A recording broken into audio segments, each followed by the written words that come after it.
আমার সাথে আমার আম্মার বন্ধুর মতন সম্পর্ক। আমার থেকে মনে হয় ওদেরকে আরো বেশি চাপ দেওয়া মনে হয় এরকম এই কাজটা করছে। তারা বসে উঠে দিব আনলে আমার বোনারে উড়ে উড়ে চলবো আর এইভাবে কইছি। আমার রাগ উঠতেছে, পরে রাগ উঠলে পরে বলছে ওইটা আমার ভাবিই লাগে। আমি একটা বাড়ি মারবো এটা আমি জানছি না। এই কেউ ভালো কেউ দেখতে পারে না।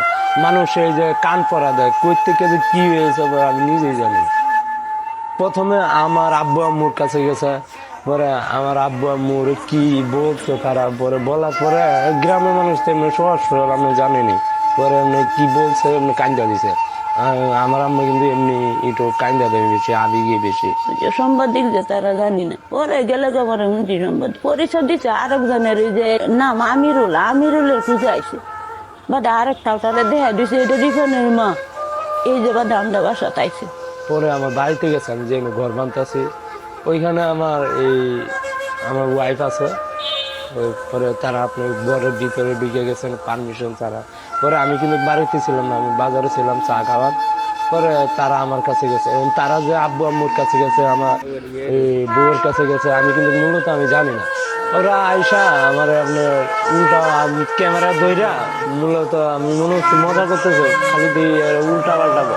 পরে আমার রাগ উঠতেছে, পরে রাগ উঠলে পরে বলছে ওইটা আমার ভাবিই লাগে।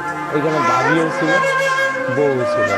আমার বলছে রিফান আপনার গরম পোষণ করেনি, কিছু করে কম করে করে এটা করে কইলাম বাদে বাদে নেই যে উল্টা বাহার মনে হচ্ছি তো তারা বসে উঠে দিব আনলে আমার বোনারে উড়ে চলবো আর এইভাবে কইছি। আমি আর বুঝতে পারছি না মায়ের সোমবারদিকে নিয়ে যা আমার মাথার মধ্যে যে বাড়ি মারবো এটা আমি জানছি না। আমার মনে হয় আমার যেরকম আপনার চাপ সৃষ্টি করে তাদেরকে এই আব্বু আম্মুর থেকে এই ভিডিও নিছে, আমার থেকে যেভাবে নিছে, আমার থেকে মনে হয় ওদেরকে আরো বেশি চাপ দেওয়া মনে হয় এরকম এই কাজটা করছে আমার মনে হয়। আর নাহলে হয়তো আবার টাকা পয়সার লোভ দেখাইছে, এরকম সামথিং হতে পারে। এটি মূলত সত্যি না, এগুলো দেখতে মিশা কথা। আপনি ওই যে মানুষের কান পড়ার কারণে এই যে মানুষ তো ভালো পরামর্শ দেয় না, খারাপ পরামর্শই দেয়। পরে এইগুলো শুই না, পরে আবেগে মানে বইলা দিছে মনে হচ্ছে আমার ছেলে আরো বড় হবে, মানে বড় জায়গাতে আমি এরকম হয়ে যাবো, এটা কখনোই কল্পনা করতাম। এই যে খারাপ হয়েছিল নুনডুগার এই ঘরের লুকাইছে টের বসে দেয় না।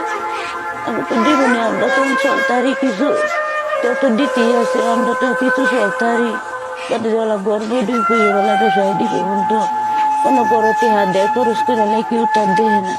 আমার সাথে আমার আম্মার বন্ধুর মতন সম্পর্ক, মানে বন্ধু হিসাবে পরে আমার বলতে রিপন আমার একটা মোবাইল কিনে দিই। আমি বলছি আম্মা আচ্ছা তোমার লাগে মোবাইল আমি দেখতাছি কদিন দেরি হইব। আমি কিছু আম্মা কইতাছে কেরে, আমি কইতাছি তোমরা লাগে গড় বানতাছি। আমার বুটে মোবাইল দিছে, খাট কিনে দিছে।